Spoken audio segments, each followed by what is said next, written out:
కొన్ని పార్లు మనం తినే తిండి కడుపుకే కాదు మనసుకు కూడా చాలా చాలా తృప్తినిస్తది. గండ్లకల్లా మా అమ్మ చేసే ఆలు మసాలా మై మోస్ట్ ఫేవరెట్.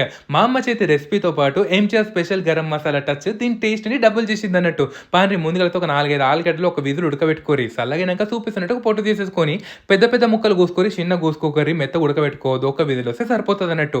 ఇలా ముక్కలు కోసుకున్న తర్వాత కడాయిలో నూనె కాగిన తర్వాత హోల్ గరం మసాలా సన్నగా కోసుకొని ఉల్లిగడ్డలు ఎర్రగా గోలించుకోర్రి. అట్లనే అందులో ఒక చెంచాడంత అల్లం ఎల్లిగడ్డ, 2 చెంచాలంత ఎండు కొబ్బరి పేస్ట్ వేసుకొని 2 నిమిషాలు గోలించుకుందాం. దీంట్లో మనం ఎంటీఆర్ స్పెషల్ గరం మసాలా వాడుతున్నాం. దీంట్లో ఉండే అద్భుతమైన రుచి, అమోఘమైన పరిమళం కోసం సెలెక్టెడ్ స్పైసెస్‌ని మంచిగా మసాలా పౌడర్ లాగా చేసి మనకి ప్యాక్‌లో అందిస్తారన్నట్టు. మన వంటల్లో వాడుకుంటే అద్భుతమైన రుచిని, అమోఘమైన పరిమళాన్ని అందిస్తుంది. దీంట్లో ఉప్పు, కారం, పసుపు టేస్ట్‌కి తగ్గట్టు వేసుకొని మనం కోసి పెట్టుకున్న ఆలుగడ్డలు కూడా వేసేసుకొని మొన్ని నీళ్లు పోసుకొని ఒక 2 నిమిషాలు ఉడకబెట్టుకొని మీదికొలి తగినంత కొత్తిమీర వేసుకున్నారనుకోరి స్పెషల్ ఆలు మసాలా రెడీ. ఈ ఎంటీఆర్ గరం మసాలాలో ఎండుమిరపకాయలు, లవంగాలు, మిరియాలు అలాగే ధనియాలు ఇలాంటి ఫ్లేవర్స్‌తో మీ అద్భుతమైన వంటని అమోఘంగా చేస్తాయన్నట్టు.